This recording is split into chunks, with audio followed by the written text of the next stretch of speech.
So as we close out that chapter 11, looking now at 55, 56, and 57, where do we find ourselves?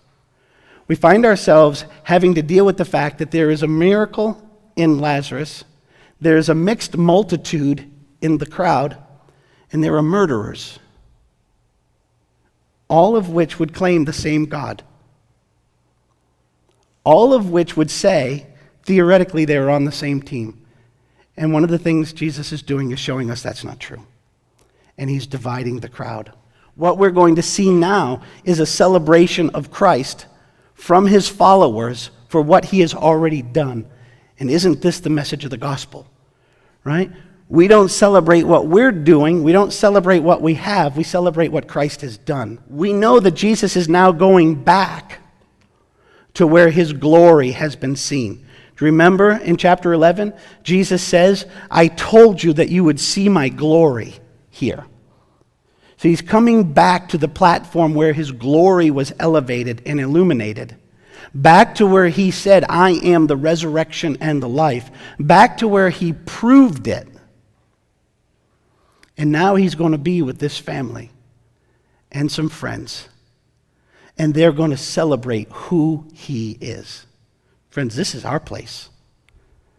We're to be those who know what he did, who live in celebration and illumination of Christ. They gave him a dinner. They celebrated him.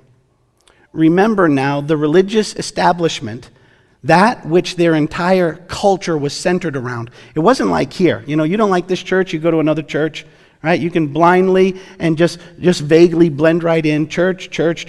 Not in their world. There's one church. And if you're not in it and you're cast out or you're somehow put against it, your whole world is done. You're literally ostracized by everybody. It becomes hard to live when you're put out of the church in their context. They know that the religious leaders, the church, has made it clear that they want to kill Jesus, and you're under obligation. If you even know where he is, you have to tell us so that we can arrest him. He comes back to where he's known as the resurrection and the life, and they throw him a party. They put on a feast, a dinner for him. Question, friends. Our world is becoming more and more antagonistic to the clarion call of Christ. Where do you stand?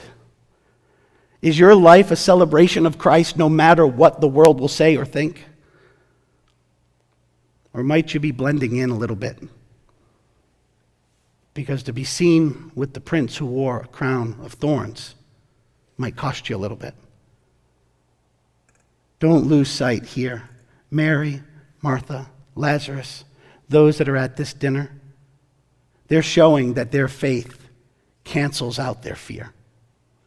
Faith will always trump fear when it's faith in Christ, Spirit-given, Spirit-empowered. True followers of Christ will honor him no matter what.